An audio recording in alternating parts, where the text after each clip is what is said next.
Hey Cactus friends, it's Jenny from Cookies Cacti.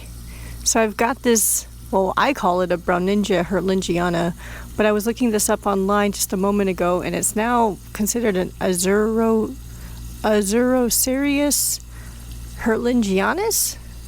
You can see it's this beautiful blue columnar cactus with those mean golden spines.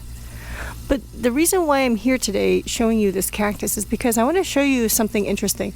So this is a relatively new cactus for me. I put it in the ground probably in the late summer of last year. It's kind of a mystery to me about when to water it. But I've noticed something. Now I'm going to show you up close. Can you see the base of the plant? It's a little bit shriveled. I don't know if it's too subtle to tell, but I can tell with my eyes when it's shriveled. Then what I'm going to do is I'm going to water it really deeply, like I'm doing to the totem pole cactus right now. And then I'm going to come back tomorrow or the day after, once it has plumped up, and then show you what it looks like. And I am just curious, do any of you have this plant? And do you have it in the ground? This one I purchased from Arizona Cactus Sales, and you can see it is planted in a very harsh part of my yard, fully exposed, just about. And it can take a lot of sun. These blue guys really have a really high UV tolerance, but it's late May right now. Once June and July come in, even this will need help from the sun.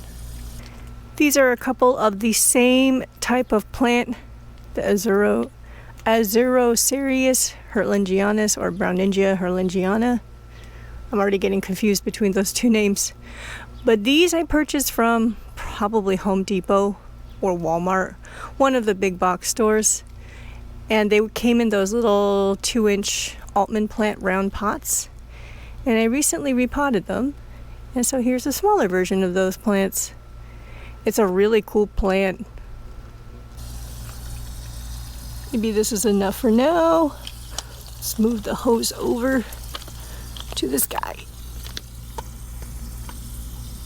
I'm going to let this deeply soak, and then we will come back in a couple days or whenever I see the plant plump up, and I'll show you what it looks like. It's really interesting. Hey everyone, I'm back. 5 days have passed since we made the first part of this video before I watered this. I'm just going to call it a Browningia hertlingiana because that's how I know it. Between that time and now, of course, I watered it, and then we actually got some rain. So now, can you tell? The plant is all plumped up. So what is the moral of this story? The moral of the story is that some plants you can visually tell when they're thirsty, and this is one of them. At least that's what I'm finding so far. But that's not the case with all plants.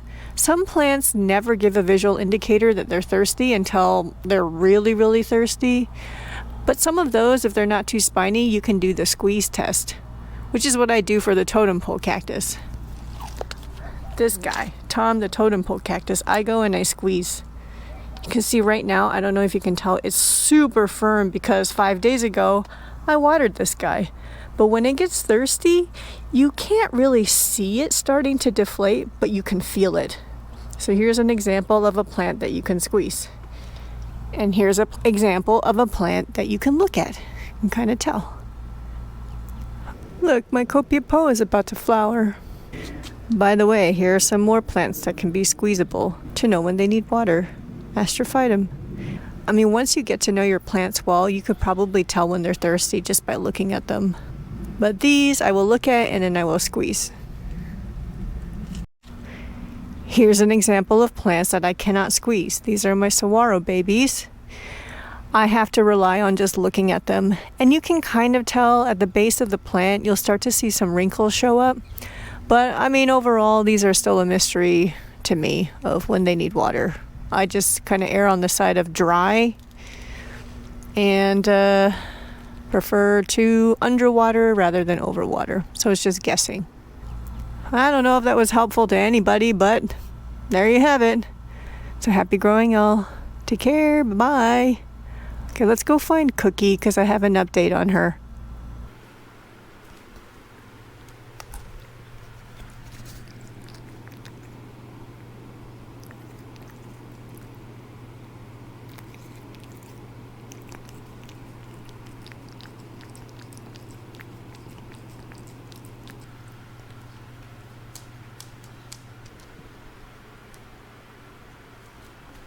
So unfortunately, I have not the best news on Cookie's health. I can't remember how many videos ago, but not that long ago, I shared that Cookie entered stage 4 kidney failure, and that the vet had recommended increasing her fluid frequency, and so we did that, and to recheck her lab work in a month, which is what we did. I mean, she had already been declining at home. I could observe it.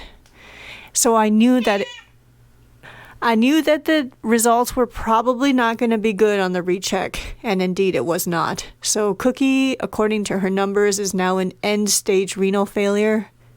There's really not much else left that we can do. It's really about just keeping her comfortable, safe, and letting her live out her life. So we're just increasing fluids a bit more, and then just spending time together. There have been even more tears shed between that last video and now, and everywhere in between. I am really lucky that my parents are local.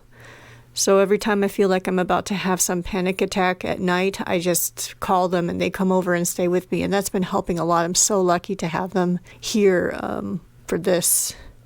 For those of you who follow me on Instagram, you're probably seeing my daily posts on Cookie, and many of you have reached out, and it just makes me realize there's so many of you who are either going through something like this or have just gone through something like this.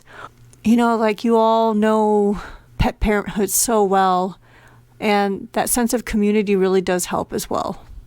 And I have to say, by sending out my heartfelt condolences to all of you who have recently lost a fur baby as well. But we kind of are all in this together in many ways. So I wanted to put this video out because I wanted to give like an up-to-date update, because I have about 4 videos that are in the pipeline ready to be released for the upcoming month. And Cookie is in every single one of those videos, and the footage that I took of her is not up to date because she is changing so rapidly that even video I took a month ago is not the same as what she is now. So I just wanted to insert this video so that you have the most recent update on Cookie and you can see her condition. She's just getting skinnier, but she's still eating, drinking, and using the litter box on her own. And as long as she's doing that, then I consider that a pretty good life. And then now it's totally just into the unknown. I don't really know what to expect from here on out. We'll see. Thank you all for coming along on this journey with me.